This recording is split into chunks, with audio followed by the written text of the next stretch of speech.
Welcome to Grand Prairie Update. I'm Don Johnson. And I'm Terry Briggs. Here's what's happening in your city. Me. It's another chance to take pictures. That's a good one. Share memories. And even eat some pancakes. All to help the Grand Prairie Fire Department celebrate a very special anniversary. What do you guys say? You're welcome.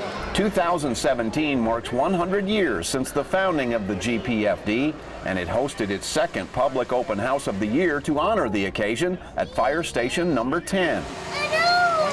A facility that serves as a great example of how far the department has come since 1917. What started that year as an all-volunteer department now has 230 full-time firefighters staffing 10 fire stations 24 hours a day, 7 days a week. Today's department also has 10 ambulances staffed by fully trained EMT personnel, as well as its own SWAT, swiftwater, dive, and hazmat teams. A major challenge we have is our infrastructure. You know, we're an older city, and our fire stations, and mainly our fire stations, they're just aging. So in the next 10 years, if not 20 years, our focus is going to be growth down south and just getting our infrastructure up to where it will last another 100 years. To get information about the Grand Prairie Fire Department anytime, visit their Facebook page or the city's website. It doesn't matter where you live in order to apply for the down payment and closing costs. What realtors do for home buyers. That's the subject of one of several free seminars that highlight Grand Prairie's annual Homeownership Fair at the Ruthie Jackson Center.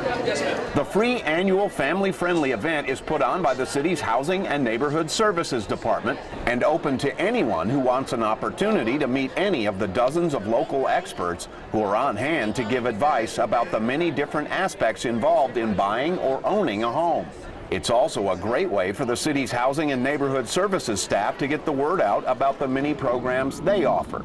Everybody wants to be a homeowner if they can, but very few people really know how. This gives us the opportunity to put forth a learning experience that people can actually gather the skills and gain the skills to become a homeowner and be a quality homeowner at that. If you would like information about any Housing and Neighborhood Services program, go to their website at gphns.org or call them during business hours. It's man versus carp at Joe Pool Lake in Grand Prairie. Dang it, I really like this hat.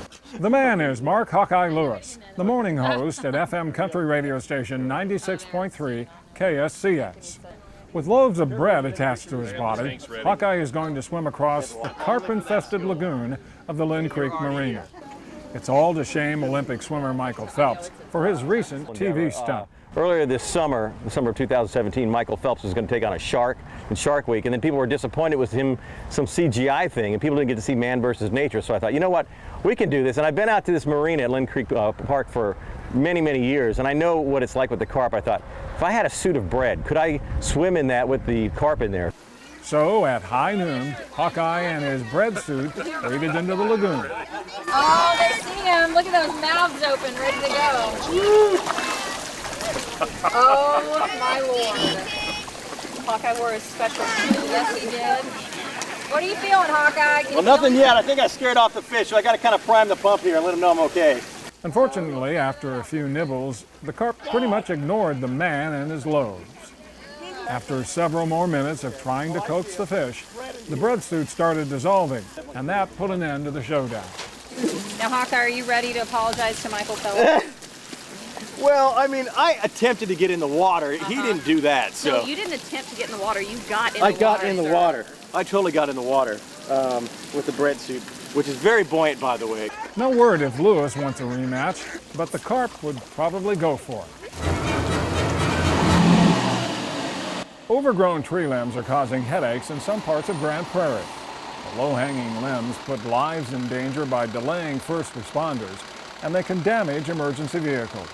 We have things on the exterior such as air conditioners on top of the cab. We have antennas that are necessary for our emergency communications. There's emergency lighting, scene lighting that's mounted to the cab that can be damaged by tree limbs. City code requires trees, shrubs, etc. be trimmed to 14 feet above the ground, just a few inches higher than this fire engine. The city will warn a property owner about a violation and give them 10 days to take care of it. If the limbs aren't trimmed by then, the city can issue a citation to the property owner. If they still don't take care of the problem, the city can use a contractor to cut back the trees and bill the property owner. Now, not only though you're looking at the citation that can be in the range of $200 to $300, but also the work performed can be also in that same range of $250. So you're looking at a pretty hefty bill for not trimming your trees each time that the city has to come out and perform that work. Officials say school buses, garbage trucks, and other public service vehicles are also at risk from low limbs. For more information about tree regulations, visit gptx.org/code compliance. That's it for this edition of Grand Prairie Update. Hope you'll join us again next time.